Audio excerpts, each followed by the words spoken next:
Shri Swami Samarth. Caretaker भाग 77. मीरा रूममध्ये येते. दरवाजा हलकाच बंद करते. पाय जरा थकलेले. ती हळूच बेडवरती बसते. मी खरंच जे काही आज केलं ते योग्य होतं का? आरवसारख्या भावनांना आत ठेवणाऱ्या माणसाशी बोलताना त्याच्या मनातलं खरं जाणून घ्यायचं असेल तर काही वेळा त्याला विरोध करावाच लागतो. आणि मी मुद्दामच मगाशी आरवशी बोलताना आशा काकू आणि जगदीश काकांविषयी मुद्दाम निगेटिव्ह बोललेले होते. पण आरवने मात्र माझी निगेटिव्ह गोष्ट कधीच तशा पद्धतीने घेतलीच नाही. उलट त्याने मला सांगितलं, आशा काकू आणि जगदीश काका कधीच त्यांच्यावरती रागवले नाहीत. त्यांना स्वतःच्या मुलांसारखं त्यांनी वाढवलं. त्याने कधीच त्यांच्यावरती हातसुद्धा उचललेला नाही. माझ्या प्रत्येक निगेटिव्ह वाक्यावर त्याने एक पॉझिटिव्ह आठवण दिली. म्हणजे मी जे काही करायचं ठरवलेलं होतं ते काम करत आहे. पण खरंच आरव इतका सहजपणे त्याच्या मनात डोकावेल का? माझ्या बोलण्याचा विचार करेल का? तो काही निर्णय पटकन घेत नाही. तो विचार करतो, पुन्हा विचार करतो, 100 वेळा स्वतःशी बोलतो आणि मग एक पाऊल पुढे टाकतो. मग माझा प्लॅन यशस्वी होईल का? तो खरंच नक्की काय झालं ते जाणून घेण्यासाठी आशा काकूंना भेटायला त्यांच्या घरी जाईल का? नाही, कदाचित लगेच नाही. आरवला वेळ लागेल, पण मी वाट पाहीन. पण एक गोष्ट मी कशी काय विसरले? जरी आरव उद्या सकाळी उठून आशा काकूंना सगळं विचारायला गेले तरी काय होणार आहे? काहीच होणार नाही. कारण आशा काकू कधीच काही बोलणार नाहीत. त्यांनी अनुराधा काकूंना वचन दिलेलं आहे, आरवला कधीही त्याच्या खऱ्या ओळखीबद्दल सांगायचं नाही. आणि त्या वचनाच्या एक शब्दालाही त्या कधीही दगा देणार नाहीत. म्हणजे आरव जेवढंही खरं काय आहे ते जाणून घेण्यासाठी शोधेल, विचार करेल, मनात गुंतेल, पण त्यांना मात्र त्याचं उत्तर सापडणारच नाही. कारण आशा काकू काही बोलणारच नाहीत. कारण त्याच्या आयुष्यातला तो एकमेव दरवाजा आहे, तो तर मग कायम बंदच राहणार आहे. पण त्या दरवाजाच्या बाहेर मी उभी आहे. माझ्याकडे आहे ते सत्य. माझ्याकडे आहे तो धागा ज्याच्या टोकाशी आरवचं खरं अस्तित्व बांधलं गेलेलं आहे. हो, मीच ते वचन मोडू शकते. कारण ते वचन अनुराधा काकूंनी मला दिलेलं नव्हतं. ते दिलं होतं आशा काकू आणि जगदीश काकांना, आणि त्यांना अनुराधा काकूंनी. मी जर आरवला सत्य सांगितलं तर कुणाचं वचन मोडलंही जाणार नाही. उलट त्यांनी दिलेलं वचन त्यांनी पाळलं आणि मी माझं कर्तव्य पार पाडलं. ही गोष्ट अशीच जर मी आरवला सांगितली तर तो विश्वास ठेवेल का? पण नाही, कदाचित नाही. त्याला वाटेल मी कुठून तरी ऐकून काहीतरी बोलते किंवा उगाचच हे सगळं काही तयार केलेली स्क्रिप्ट आहे. नाही, या गोष्टीला पुरावा लागेल. असं काही जे आरवला दाखवलं की त्याच्या डोळ्यावरचा पडदाच आपोआप हटेल. पण तो पुरावा आता मला मिळणार तरी कुठून? हां, तो आता आशा काकूंकडेच असू शकतो. पण मी तो पुरावा लगेच आरवला दाखवू तर शकत नाही. आधी आशा काकू काय बोलतात, मग तो काय विचारतो, हे सगळं मी पाहिलं पाहिजे. पण जर आशा काकूंनी काहीच उत्तर दिलं नाही तर मी स्वतः त्या वचनाचं दार उघडेल. ते वचन माझ्यासाठी नाही, माझ्या आरवच्या सुखासाठी मी ते मोडू शकते. मीरा विचार करत पटकन तिचा मोबाईल उचलते आणि आशा काकूंना कॉल करते. दुसऱ्या बाजूने 1-2 रिंग होताच आशा काकू कॉल रिसीव्ह करतात. हां, बोल गं मीरा, काय झालं? आरव काही बोलला का ते पार्सल बघून? चिडला का? मीरा घाईघाईने बोलते. हो काकू, मी सगळं सांगते, ऐका फक्त शांतपणे. मीरा आरवचं पार्सल पाहून झालेलं सगळं घटनाक्रम आशा काकूंना सांगते. आरवचा राग, शांतता, त्याचे हावभाव आणि नंतरचा त्याचा एकांत. काही क्षण शांतता पसरते. आशा काकू थोड्या दुखट स्वरात बोलतात. मीरा, मी तुला आधीच सांगितलं होतं ना, हे पार्सल त्याच्या जुन्या जखमा उघडतील गं, त्याला त्रास होणार गं. मीरा शांत पण ठाम स्वरात बोलते. मला माहिती आहे काकू, पण एक गोष्ट विचार करा ना. त्या घरात एक रूम आहे एकदम सेपरेट, जिथे तुमच्या आठवणीच्या वस्तू, फोटो, जुन्या चिठ्ठ्या जपून ठेवल्या गेलेल्या आहेत. कधी विचार केला का की ज्या माणसाच्या मनात काहीच उरलेलं नाही तो एवढं सगळं जपून का ठेवेल? आशा काकू निशब्द होतात. मीरा स्वतःच्या भावना रोखत बोलते. आज मी त्यांच्यासमोर मुद्दाम तुमच्याबद्दल निगेटिव्ह बोलले. मी पाहिलं तो चिडला नाही, उलट तुमच्या बाजूने बोलला.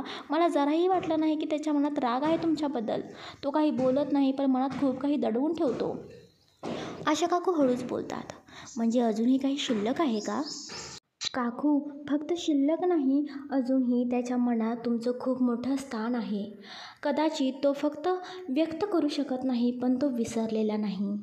या गोष्टी सकारात्मक दृष्टीने बघा काकू, कदाचित अजून काही ठीक होऊ शकेल. आशा काकू अस्वस्थ होऊन आशेच्या स्वरात बोलतात. हो ग मीरा, मी तर हे सगळं काही नीट समजूनच घेतलं नाही.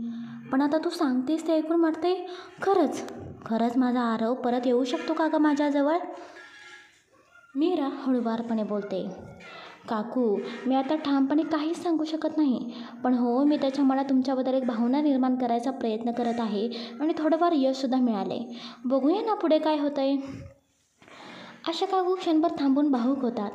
पोरी, खरंच इतकी वर्ष जे शक्य झालं नाही ते तू काही दिवसात करून दाखवत आहेस. मी कधी स्वप्नातही विचार केला नव्हता की माझा आरोप परत माझ्याजवळ येईल. पण तुझ्यामुळे पहिल्यांदाच एक नवीन आशा निर्माण झालेली आहे. किती आभार मानू गं तुझं. काकू प्लीज, मला थँक्यू वगैरे काहीच बोलू नका.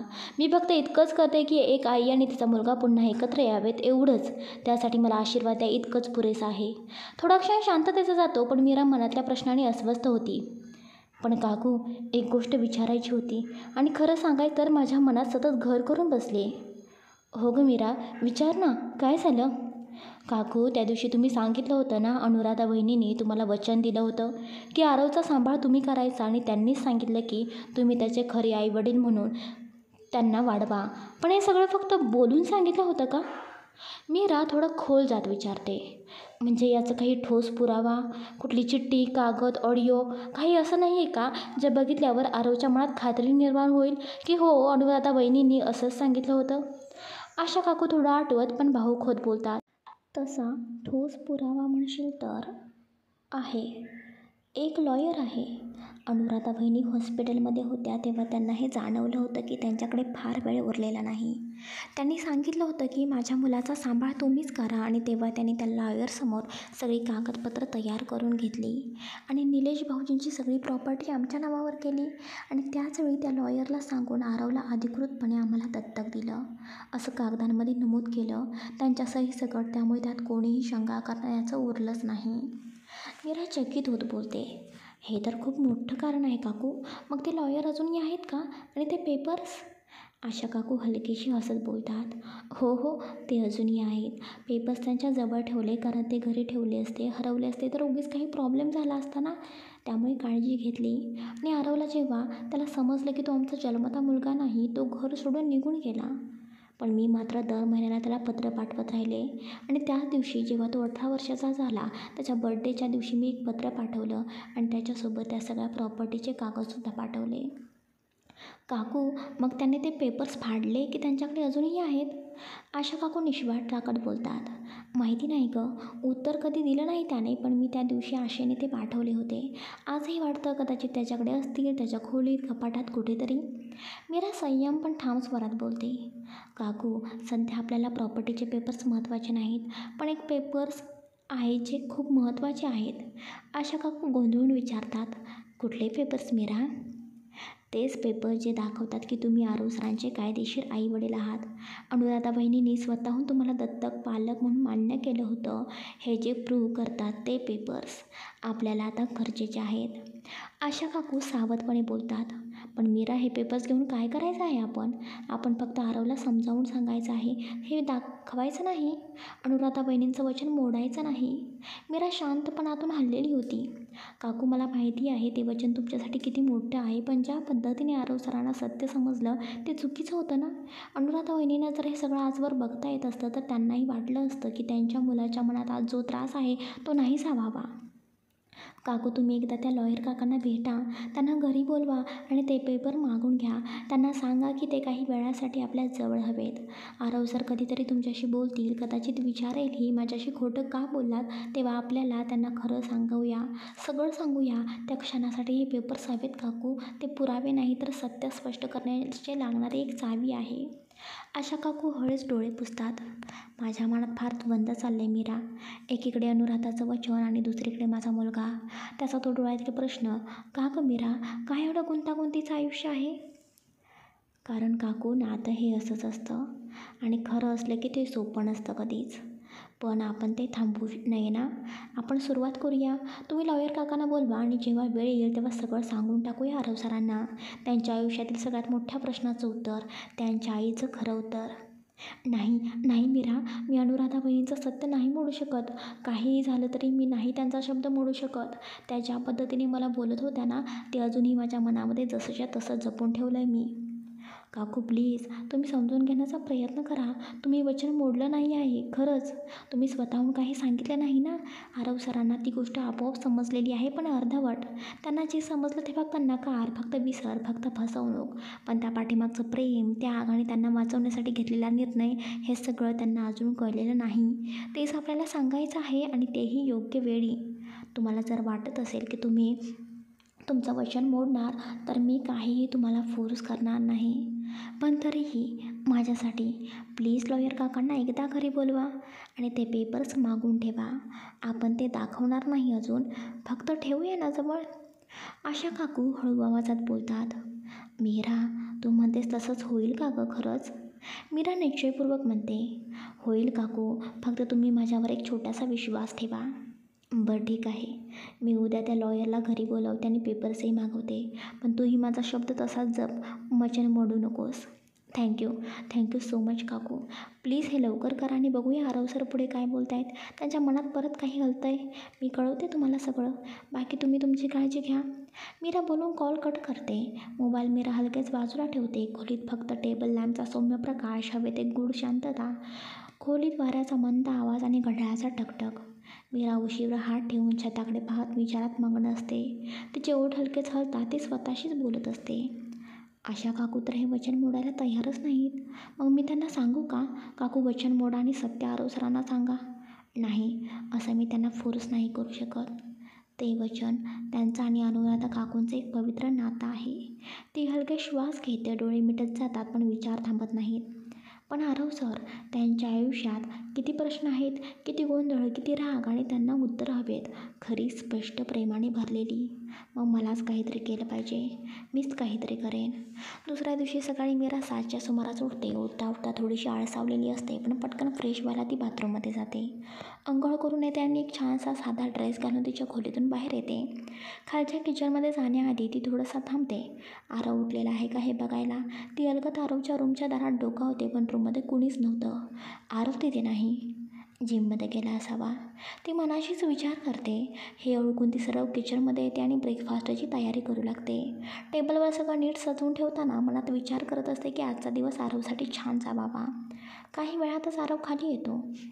त्याला बघून मीरा पटकन ब्रेकफास्ट टेबलजवळ येते आणि त्याचं स्वागत करत, त्याच्याकडे बघून हसत त्याच्या गालावरती ओठ टेकवते आणि बोलते, गुड मॉर्निंग आरव. आरवसुद्धा हसून बोलतो, गुड मॉर्निंग मीरा. मीरा त्याच्या शेजारी खुर्चीवरती बसते. ती त्याच्या प्लेटमध्ये ब्रेकफास्ट वाढते आणि दोघं एकत्र नाश्ता करू लागतात. ब्रेकफास्ट झाल्यानंतर आरव शांतपणे उठतो आणि आपल्या रूमकडे वळतो.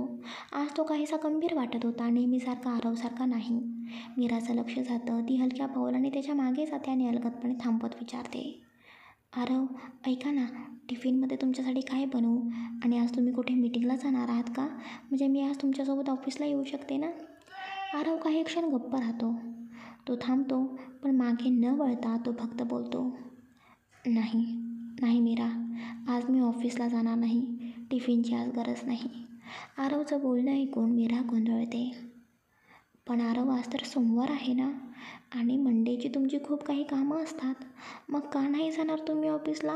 कुठे बाहेर मीटिंगला जाणार आहात का मग? ती पुन्हा एकदा विश्वासाने विचारते, म्हणजे मी तुमच्यासोबत येऊ शकते का? मीराचं बोलणं ऐकून आरव थोडा थांबतो आणि नंतर शांत होत बोलतो, नाही मीरा, आज मी माझ्या ऑफिसच्या कामासाठी बाहेर जात नाही. आज मला दुसऱ्याच ठिकाणी जायचं आहे. आरवचे बोलणे ऐकून मीरा गोंधळून त्याच्याकडे बघते आणि बोलते, दुसऱ्या ठिकाणी म्हणजे कुठे? आरव क्षणभर गप्प राहतो. मग त्याच्या आवाजात एक खोल अर्थपूर्ण शांतता असते. झाड तुटलेलं होतं, पण आता त्या झाडाला हळूहळू पालवी फुटते मीरा. पण ते झाड का तुटलं, त्या झाडाने माती घट्ट का धरून ठेवली नाही, ते सगळं शोधायला निघालोय मी. हे बोलून आरव आपल्या रूममध्ये जातो. मीरा तिथेच उभी राहते. तिच्या मनात त्या क्षणांचा अर्थ उलगडू लागतो. झाड तुटलं पण पालवी फुटते म्हणजे आरव त्याच्या भूतकाळाशी सामना करायला तयार झाला आहे का? ती मनाशीच विचार करते. आणि तेवढ्यात तिच्या चेहऱ्यावर हलकं स्मित उमटतं. तिचा प्रयत्न, तिचं प्रेम, तिचं संयम कदाचित फळ देत होतं. म्हणजे आरव आता थेट आशा काकूंना भेटायला जाणार आणि काय खरं काय खोटं डायरेक्ट त्यांनाच विचारणार. मीराचं मन क्षणात हरखून जातं. ओ माय गॉड, ही तर खूप मोठी गुड न्यूज आहे. तिचं हसू ओठांवर येतं. ती एकटीच उड्या मारायला लागते. कधी तरी तिच्या चेहऱ्यावर असा भरभरून आनंद दिसतो की जणू सगळं जग तिच्या बाजूला आहे. मी जे प्लॅन केलं होतं ते हळूहळू फळायला आलं आहे आणि तेही आरवचं मन दुखावून न करता. ती स्वतःवर खुश होते, आपल्या हुशारीवर, संयमावर. आपण खूप जवळ आलो आहे आता, फक्त एक पाऊल. आणि तेवढ्या ती स्वतःशीच म्हणते, हे सगळं आशा काकूंना सांगायला हवं. आरव त्यांच्याकडे येणार आहे हे त्यांना आधीच कळायला हवं. ती पटकन तिचा मोबाईल उचलते.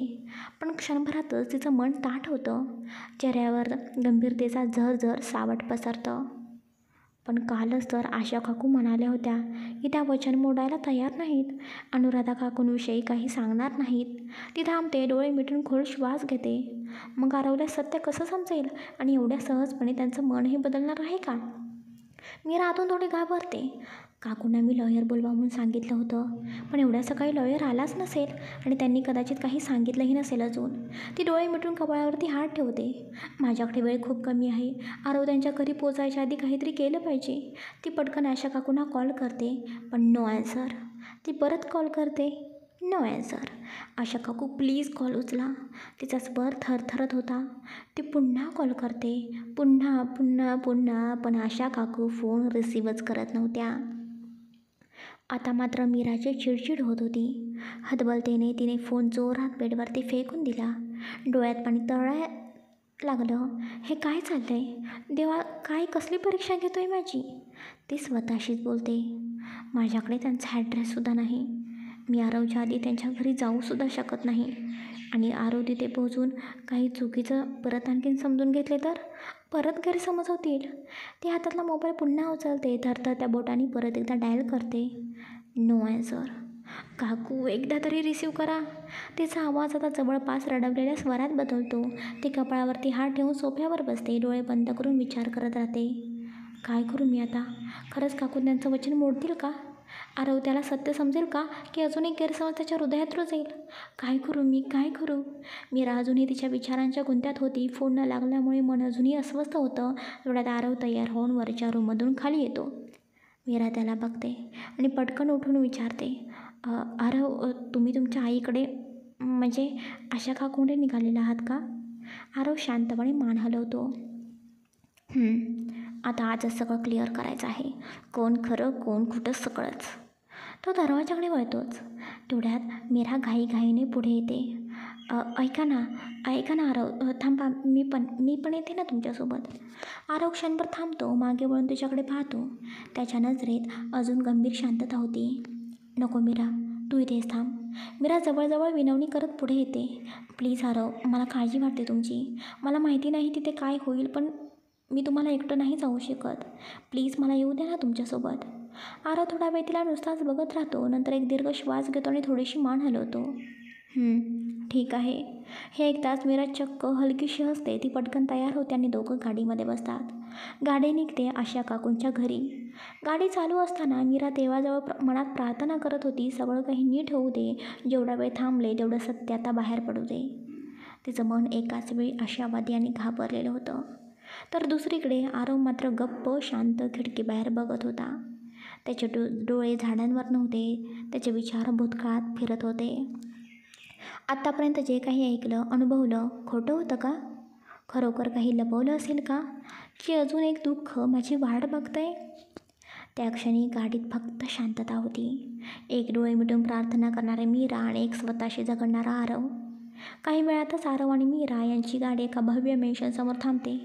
गाडी थांबताच आरव शांतपणे गाडीचा दरवाजा उघडतो आणि खाली उतरतो. त्याच्या चेहऱ्यावर गंभीर भाव असतात. मीरासुद्धा हळूच इकडे तिकडे पाहत गाडीमधून उतरते. तिची नजर समोरच्या बंगल्याकडे जाते आणि ती क्षणभर स्तब्धच होते.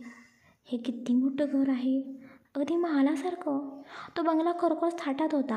आरव जिथे सध्या राहतो त्याच्यासारखाच नव्हे, कदाचित त्याहूनही अधिक शाही.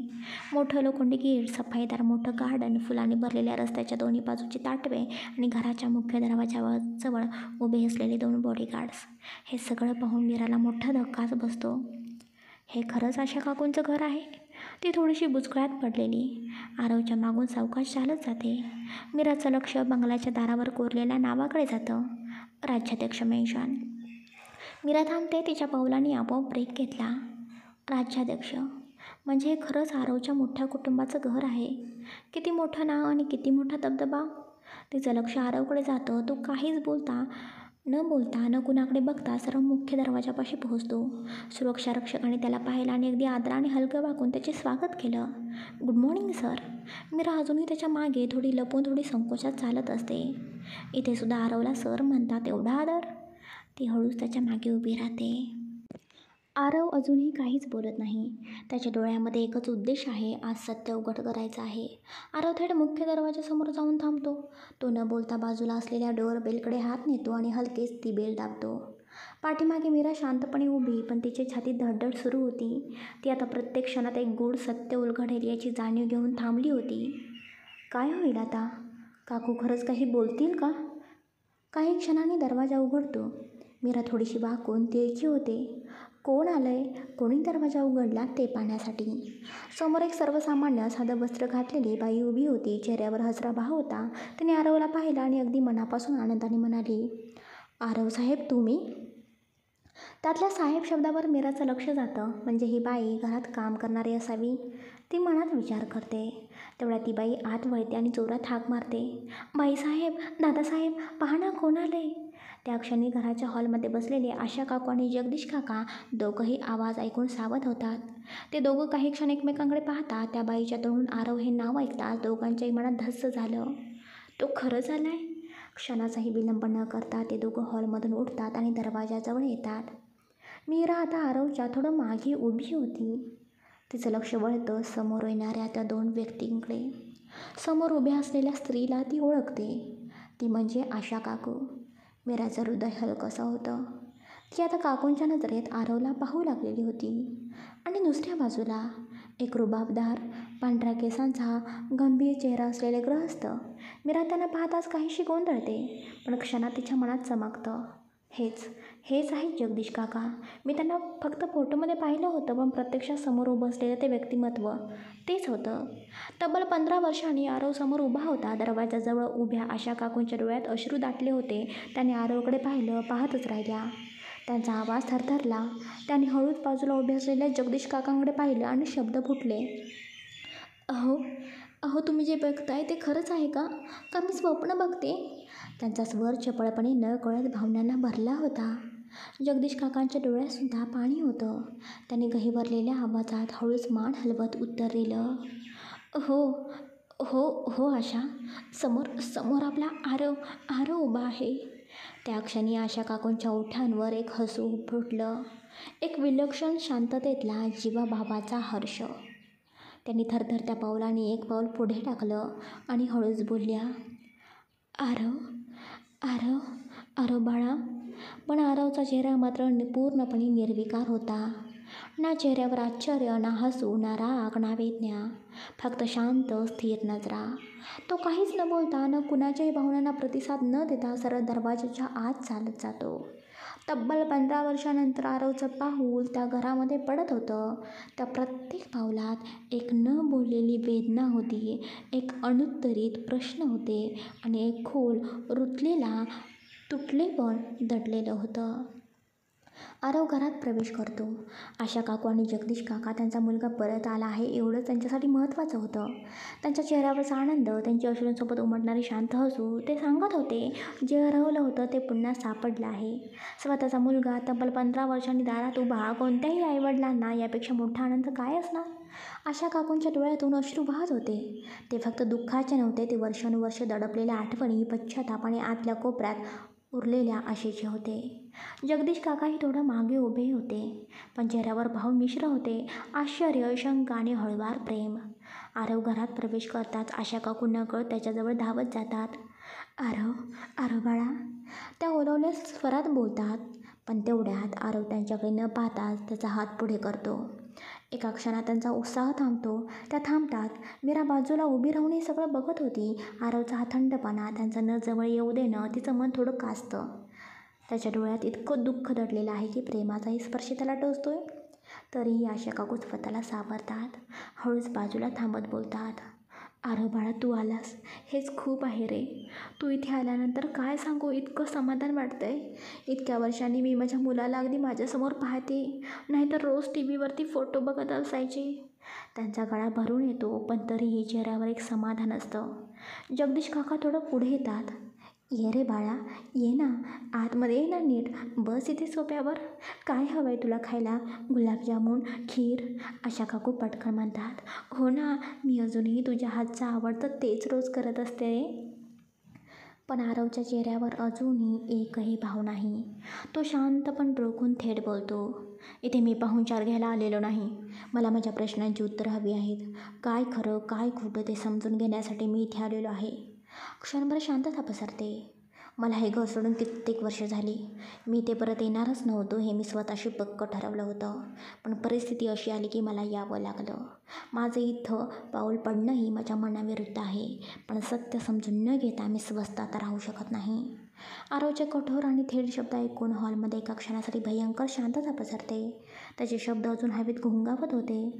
स्वतःहून मी इथे आलेलो नाही, मला सत्य हवं आहे. तेवढ्यात आशा काकूंचं लक्ष मीराकडे जातं. मीराकडे बघताना त्यांच्या नजरेत काही बोलण्याची, काही समजवण्याची धडपड होती. मीरा मात्र हलकं मान डोलावून त्यांना नजरेने थांबा, शांत राहा, आरवला बोलू द्या असं सुचवत होती. आरव अजूनही बोलतच होता. आता त्याचा आवाज थरथरत होता, पण तो थांबला नव्हता. मला सत्य हवं आहे. एवढी मोठी गोष्ट माझ्या आयुष्याशी संबंधित, माझ्या आईवडिलांबद्दलची का लपवलीत माझ्यापासून? तो थेट आशा काकूंकडे पाहतो. त्याचा आवाज उंचावत नाही, पण ठाम होता. तुमचं मला प्रेम समजतं, तुमचं माझ्यासाठी कष्ट करणं तेही समजतं, पण हे सत्य का लपवलंत? का का तुम्ही मला हे माहिती पडू दिलं नाही की अनुराधा आणि निलेश माझे खरे आई बाबा होते? ते ऐकून आशा काकूंचा श्वास थांबतो. जणू काही प्रत्येक महिन्याला तुम्ही मला पत्र पाठवता, प्रेमानं भरलेली वाक्य, आठवणी, काळजी सगळं काही त्या पत्रामध्ये लिहिता. त्याचा श्वास खोल जातो. डोळ्यात पाणी दाटून येतं, पण डोळा पुसत नाही. माझ्यावर तुम्ही प्रेम करता ना, हे मान्य आहे मला. पण तेच प्रेम सत्यापासून दूर ठेवलं. माझ्या आयुष्यातलं सर्वात मोठं सत्य, माझे खरे आईवडील कोण आहेत, का लपवलं हे तुम्ही? आशा काकू काही बोलायला पुढे येतात, पण आरव हात पुढे करून थांबतो. आता नाही, प्लीज थांबा आणि माझं ऐका. मी फक्त तुम्हाला दोष द्यायला इथे आलेलो नाही. मी ते सत्य ऐकायला आलेलं आहे. त्या पत्रांमुळे मला त्रास होतोय. मी त्यांना फाडून टाकू शकत नाही, कारण त्यामध्ये प्रेम आहे. पण त्याचं उत्तरही नाही, त्यामुळे मी दरवेळी अस्वस्थ होतो. तो त्रास, तो गोंधळ, तो आक्रोश मी कायमचा संपवू इच्छितो. हॉलमधलं वातावरण आता थरारक झालेलं होतं. जगदीश काका डोळे झाकून डोकं खाली झुकवतात. आशा काकू फक्त त्याच्याकडे बघत थरथरत उभ्या असतात. आरवचं बोलणं संपताच हॉलमध्ये एक क्षणभंगुर शांतता पसरते. आशा काकू आणि जगदीश काका एकमेकांकडे बघतात. जगदीश काका काहीतरी बोलणार इतक्यात आशा काकू त्यांना नजरेनेच थांबवत खुणावतात. नाही, अजून नको. जसं की त्यांना म्हणायचं होतं की आपल्याला वचन मोडायचं नाही. त्यांची नजर एकीकडे अपराधी तर दुसरीकडे धास्तावलेली होती.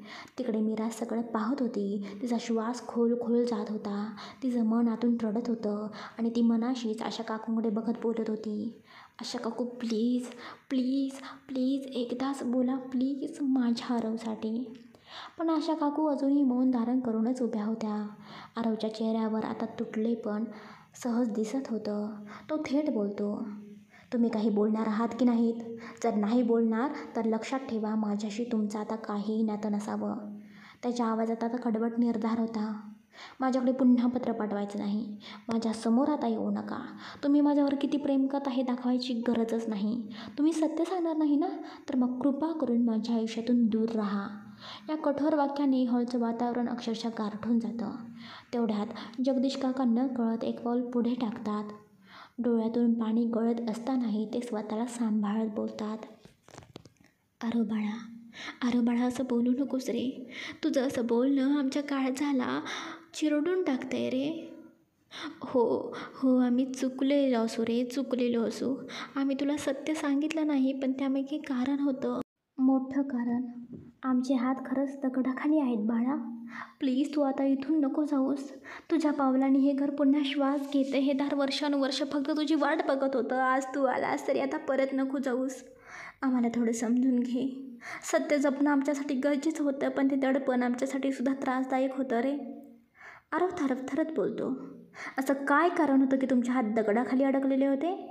15 वर्ष मी अशा एका खोट्या आठवणीत जगत होतो, पण तुम्ही जे दडवलं त्यामागे का होतं ते ऐकायचं आहे मला. तेवढ्यात आशा काकू अश्रूंनी डबडबलेल्या डोळ्याने बोलतात. बाळा बाळा, आम्ही कुणाला तरी वचन दिलं होतं, खूप मोठं वचन, आणि त्याचं पालन करणं आमच्यासाठी गरजेचं होतं रे. त्याचमुळे आम्ही सत्य सांगू शकलो नाही रे तुला. आरवचा चेहरा आता अधिकच गंभीर होतो. डोळे आक्रोशात भरलेले होते. तो एक पाऊल पुढे जात रागाने ओसंडून बोलतो. वचन? माणसाच्या दुःखापेक्षा, त्याच्या मानसिक यातनेपेक्षा तुमच्यासाठी वचन महत्त्वाचं होतं? ते वचन तुम्ही पाळलंत, पण मी रोज माझ्या आईवडिलांच्या आठवणीत तडफडत होतो. माझ्या अस्तित्वात एक मोठी पोकळी घेऊन जगत होतो. ते तुमच्या वचनात बसत नव्हतं का? आरवचा थरथरता आवाज आता थेट काळजाला भिडतो. ठीक आहे, तुम्ही सत्य सांगणारच नाही ना, तर मग ठरलं. तुम्ही आता कधीच माझ्याजवळ यायला नको. माझ्यासाठी तुम्ही फक्त विश्वासघाती माणसं आहात. तो एकदम मागे वळतो आणि रागात दरवाजाकडे चालू लागतो. आशा काकू रडतच पुढे येतात. आरो बाळा, थांब ना, प्लीज थांब ना रे. जगदीश काका थरथरत्या हाताने त्याचा हात पकडायला प्रयत्न करतात, पण आरव दोघांना झटकतो आणि पुढे निघून जातो. हॉलमध्ये आता एक आर्ध अश्रूंचा आवाज हतबल सुस्कारे फक्त ऐकू येत होते. तेवढ्यात मीरा पुढे धावत येते. आरव थांबा, प्लीज थांबा, ती रागाने बोलते. मीराचे बोलणे ऐकून तो मागे वळून तुझ्याकडे पाहतो. डोळ्यातून राग, वेदना आणि निराशा एकत्र उसळलेली. का थांबायचं मी? त्यांच्यासमोर का थांबायचं? ते अजूनही खोटं सांगतायत, जे अजूनही माझ्या डोळ्यात पाहूनही सत्य लपवत आहेत. का थांबायचं मग मी? मीरा, इथे फक्त तू बोललीस म्हणून मी आलो होतो. तुझ्यासमोर आता सगळं खोटं करायचं होतं, माझ्या वेदनांना आवाज दिला, पण आता तरी तुला समजलं असेल ना, का मी 15 वर्ष इथे परत आलो नाही? मीरा गप्प बसते. ती समोर बघते. एक अश्रू तिच्या गालावरून सरकतो, पण तिच्या डोळ्यात आता फक्त एक ठाम निश्चय होता. आरव दरवाजाच्या दिशेने पाय टाकतो. तितक्यात परत त्याच्या कानावरती आवाज ऐकू येतो. थांबा आरव, मी सांगेन सगळं सत्य. मीराचा आवाज घरात घुमतो. आरवचा पाय क्षणभर थांबतो. तो हळूवार पाठीमागे वळतो. त्याच्या नजरेत खूप सारे प्रश्न होते. तू काय सांगशील मीरा? तो तिच्या जवळ येतो. त्याच्या नजरेत वेदना, संशय आणि थोडी आशासुद्धा होती. सत्य? तुला काय माहिती आहे मीरा? त्याच्याकडे मीराचे डोळे डबडबलेले होते, पण चेहऱ्यावर एक निश्चय होता. मीराचे बोलणे ऐकून आशा काकू घाबरून पुढे येतात. मीरा बाळा, ऐक ना प्लीज, आम्हाला ते वचन पाळू दे प्लीज. मीरा थेट त्यांच्या डोळ्यात पाहून म्हणते. आशा काकू, मी तुमचं वचन मोडतच नाही आहे, पण मी त्या वचनात अडकलेले नव्हते ना. ते वचन तुम्ही दिलेलं होतं, मी नाही. आणि जेव्हा समोर एक माणूस तडफडतो, त्याच्या आयुष्याचा प्रश्न आहे, तेव्हा मी शांत राहणं हे त्या वचनाचं खोटं ठरणं आहे. हॉलमध्ये आता मीराच्या शब्दांचं सामर्थ्य पसरलं होतं. आरव फक्त तिच्याकडे बघत होता. तो विचार करत होता, तिला कसं कळलं आणि काय कळलं. मीरा एक दीर्घ श्वास घेते, डोळे पुसते आणि म्हणते. आरव, तुम्हाला 15 वर्षापूर्वी जे काही समजलेलं होतं ते सत्य होतं. हो, ते सत्य होतं, पण ते अर्धवट सत्य होतं. हो, अनुराधा आणि निलेश हेच तुमचे खरे आईवडील आहेत. मीराचे बोलणे ऐकून आरवच्या चेहऱ्यावर एक हलकीशी हालचाल होते, पण तो काहीच बोलत नाही. तेच मीरा पुढे बोलते. पण आरव, मला एक गोष्ट खूप बोचली आरव. तुम्ही त्या दिवशी जेव्हा ते सत्य ऐकलं तेव्हा तुम्ही रागवला. हो, ते योग्य होतं रागवणं, पण त्याचवेळी तुम्ही काय खरं आणि काय खोटं हे जाणून घेण्याचा जरासुद्धा प्रयत्न केला का? नाही केला. तुम्ही फक्त राग केलात आणि त्या रागात तुम्ही तुमच्या आईवडिलांना स्वतःपासून दूर केलं, त्यांची कोणतीही चूक नसताना. हो आरव, तुमच्या मनात खूप प्रेम होतं, तुम्हाला या आईवडिलांची गरज होती, तुम्हाला एक फॅमिली हवी होती, पण जे काही झालं ना ते फक्त तुमच्या रागामुळे आणि तुमच्या स्वभावामुळे झालं. आरव डोळे मिटतो. त्याच्या चेहऱ्यावर आता अपराधागंड उमटलेला लागलेला होता. मीरा आता थेट बोलते, सॉरी आरव, पण मी आज थेट आणि स्पष्टच बोलणार आहे. हो, मला मान्य आहे, जगदीश काका आणि आशा काकूंनी एक वचन पाळलं आणि अजूनही ते त्यातून बाहेर यायला तयारच नाहीत. पण तरीही आरव, तुम्ही लहानपणापासून त्यांना आई बाबा म्हणत आलेला होता ना. त्यांनीच तुमच्यावरती प्रेम केलं, त्यांनीच तुमच्यावरती संस्कार दिले, तुमचं रडणं हसणं सगळं त्यांनी पाहिलं. मग त्या सगळ्या गोष्टी त्या एका वचनामुळे, त्या एका लपवलेल्या गोष्टींमुळे संपवून टाकल्या. हो, तुमच्यावर अन्याय झाला होता, पण ज्यांनी नाही केला त्यांनाही तुम्ही शिक्षा दिली. आरव, थोडा समजून घ्यायला पाहिजे होतं ना तुम्ही. मीरा आता थांबते, तिच्या डोळ्यात पाणी आहे पण आवाज खंबीर होता. तुम्ही आता मोठे झालात, यशस्वी झालात, पण आतल्या त्या लहान आरवला अजूनही प्रेमाची तहान आहे. त्याला फक्त समजून घ्यायचं आहे आणि समजून घ्यायलाच हवं. आरव गोंधळलेल्या आवाजात बोलतो, मीरा, हे तू काय बोलतेस, मला काही समजत नाही. तेच मीरा ठामपणे थेट त्याच्या डोळ्यात बघते आणि बोलते, सांगते आरव, सगळं काही सांगते, पण शांतपणे ऐका. ती थोडा श्वास घेते. डोळ्यातून अश्रू थांबवत, सगळं आठवत मीरा आता बोलायला सुरुवात करते. आरव, जेव्हा फक्त 6 महिन्यांचे तुम्ही होता ना, तेव्हा कोकणात तुमच्या गावी होळीचा कार्यक्रम होता. सगळेच तिथे जाणार होते. तुमचे खरे आई वडील म्हणजे अनुराधा आणि निलेश, आशा काकू, जगदीश काका आणि तुम्हीसुद्धा. जगदीश काकांचं आणि आशा काकूंचं नुकतंच लग्न झालेलं होतं. त्यांची पहिली होळी होती ती, आणि तुमचीसुद्धा. देवीच्या पालखीचा कार्यक्रम होता, खूप उत्साह होता, पण त्या आनंदावर काळाने आघात केला. गावात कोणतीही सोय नाही, दुकानं नाही, त्यामुळे किराणा आणायला तुमचे आई बाबा कार घेऊन बाजारामध्ये गेलेले होते. पण परत येताना त्यांचा भीषण अपघात झाला. आरवच्या चेहऱ्यावर हे ऐकून भीती आणि अश्रू एकत्र आलेले होते. तेच मीरा बोलते, तुमचे बाबा म्हणजे निलेश त्या अपघातात जागीच हे जग सोडून निघून गेले. अनुराधा काकू म्हणजे तुमची आई गंभीर जखमी झालेल्या होत्या. हॉस्पिटलमध्ये त्या दाखल झाल्या होत्या. त्यांना कळवूनही शकत होते की निलेश काका गेलेले आहेत, कारण त्यांची मनस्थिती तशी नव्हतीच. मीरा हळव्या आवाजात काळजीपूर्वक पुढे बोलते, आणि आरव, तेथून सगळं काही बदललं. अनुराधा काकूंना वाटलं की त्यांचं वाचणंही कठीण आहे. त्यांनी आशा काकूंना आणि जगदीश काकांना एक वचन घेतलं, माझ्या मुलाला तुम्ही वाढवा, त्याला कधीच सांगू नका की आम्ही त्याचे खरे आईवडील होतो. ते वचन फक्त तोंडी नव्हतं, त्यांनी लॉयरला बोलावून पेपर्स तयार करून दिले होते. त्यांनी जगासाठी तुम्हाला पूर्णपणे आशा काकू आणि जगदीश काकांचं मूल बनवलं. आरव आता पूर्णतः गोंधळलेला, शून्य झालेला. मीरा थोडा आवाज चढवते आणि भावनिक होत बोलते, आता सांगा आरव, तुम्ही जे म्हणत होता की हात दगडाखाली होते, हे तेच कारण होतं. त्या एका वचनामुळे या दोघांनी किती मोठं बोज उचललं. त्यांनी त्यांचं प्रेम, त्यांची माया तुमच्यावरती ओतली आणि तरीसुद्धा सत्य लपवलं. त्यांची चूक नव्हती, ते फक्त एक वचन पाळत होते, ते सुद्धा तुमच्या आईचं शेवटचं वचन. मीरा थोडी थांबते, डोळ्यातून अश्रू वाहू लागतात. आरव, तुम्ही तुमचं सगळं आयुष्य त्या रागात जगलात, पण आरव, या सगळ्या काही गोष्टींमध्ये या दोघांची तरी काय चूक होती, सांगा ना मला. मीरा परत धीराने ठामपणे बोलते, आरव, आता तुम्ही म्हणाल, जर मला 15 वर्षापूर्वी हे समजलंच होतं की मी त्यांचा मुलगाच नाही, तरीसुद्धा त्यांनी ते वचन का मोडलं नाही. ती थोडा श्वास घेते. आरव त्याच्याकडे बघत असतो, डोळ्यात गोंधळ होता. त्याचं उत्तरसुद्धा अनुराधा काकूंनीच दिलं होतं. त्या म्हणाल्या होत्या, जर कधी आरवला खरं समजलं तरी तुम्ही नकार द्या, कधीही हो म्हणू नका, कधीही स्वीकारू नका की तो आमचा मुलगा होता, त्याला नेहमी तुमचंच मूल समजावं. मीरा हलकेच आरवच्या डोळ्यात बघते आणि थोड्या थरथरत्या स्वरात पुढे बोलते, आणि आरव, लहानपणापासूनच तुम्हाला मिळालेलं प्रेम, डोक्यावरून फिरवलेला हात, तुमच्या तापात रात्रभर बसून केलेली सेवा, हे सगळं आठवतं आहे का तुम्हाला. आरवची नजर हलते. त्याच्या डोळ्यात लाज आणि अपराधगंध मिसळलेला होता. आरव, तुम्ही स्वतःच मला काल म्हणाला होता की आशा काकूंना एकही मूल नाही. त्यांनी तुम्हाला दत्तक घेतलं कारण त्यांना तुम्ही हवासा होता. पण दत्तक नाही, परिस्थितीमुळे त्यांच्यावर जबाबदारी आली आणि त्यांनी ती फक्त निभावली नाही, त्यांच्या जीवापेक्षा जास्त प्रेम दिलं त्यांनी. या जगात बरेच पालक असतात जे स्वतःच्या रक्ताच्या मुलालाही कमी प्रेम देतात. पण या दोघांनी काय केलं माहिती आहे? त्यांनी स्वतःचं मुलंच जन्माला घातलं नाही. का?